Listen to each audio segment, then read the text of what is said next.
Hello, welcome to the Gould Math 159 Gould Chapter 6 Section 1 video, the second video about continuous probability distribution functions. Continuous PDFs. Oops. 2, there we go. Okay, so let's talk about continuous probability distribution functions. So, first of all, they're more difficult in general than discrete PDFs. And let's talk about the ways in which they're different and can be more difficult.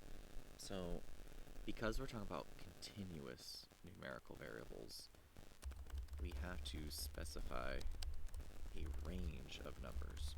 So, if you think about this, discrete, you could say 1 and 2, or 1 and 2 pairs of shoes. But if you're talking about continuous, not only can you have 1 as a value, or 2, but everything in between. Alright, so if you can talk about what's the probability that someone has 1 or 2 pairs of shoes, but if you want to talk about the probability that someone's height is between 1 and 2 meters, it's a little more, you can't list all of those numbers, so you can't just say the probability that their height is 1 meter, or 1.1 meters, or 1.2 meters, because that misses everything in between. So let's use time as a measured and thus continuous numeric variable. So let's say that our example is that your variable is the time waited in line if a barista checks the line every 12 minutes. So let's say someone, they're really bad at their job and they don't like, people start queuing up and they're like, well, do you know what I'm going to do?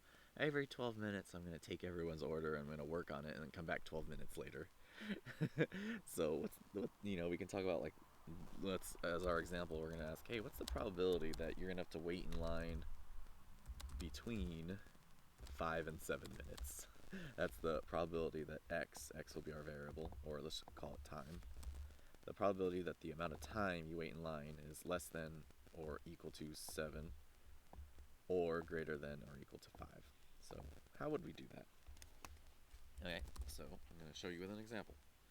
So with continuous probability distribution functions, there's really one way to represent it, and it's with a curve, something called a probability density curve. And probability is the area under that curve. Okay, and a common curve that we'll see is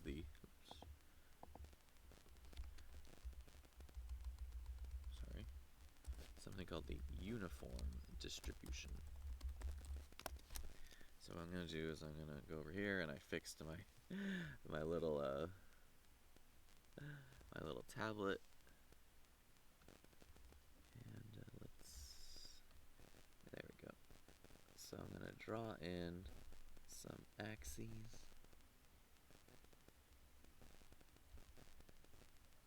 Okay, and the axis here will be time, and the axis here will be density, because this is my probability density curve. And you don't need to know why it's called that or what it is, but it basically makes it so all the probabilities that you calculate work. So you can wait somewhere between 0 and 12 minutes. So the chance that you're going to arrive or wait any amount of time is uniform. In other words, they're all about the same.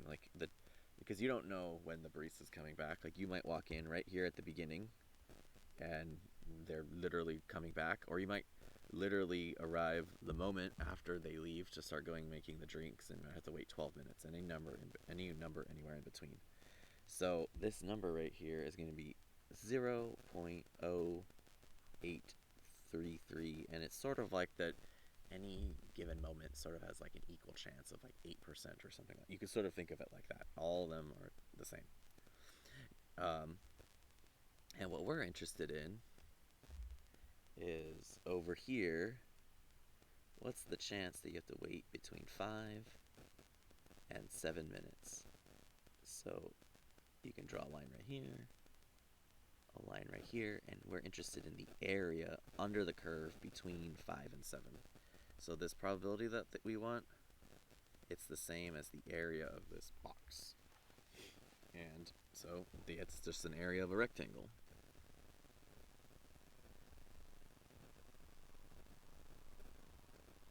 And that's just width times height. Now what's the width? Well, it goes between 5 and 7, so it's a width of 2. The height is from the density, which is 0.0833. 2 times 0.0833 is 0.1666, which if you turn into a probability is 16.7% approximately.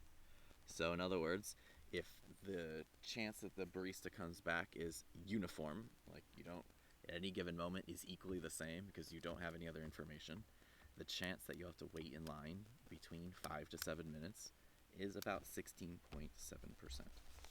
Okay, so now that's the end of the video, and we've covered how to do discrete PDFs and continuous PDFs.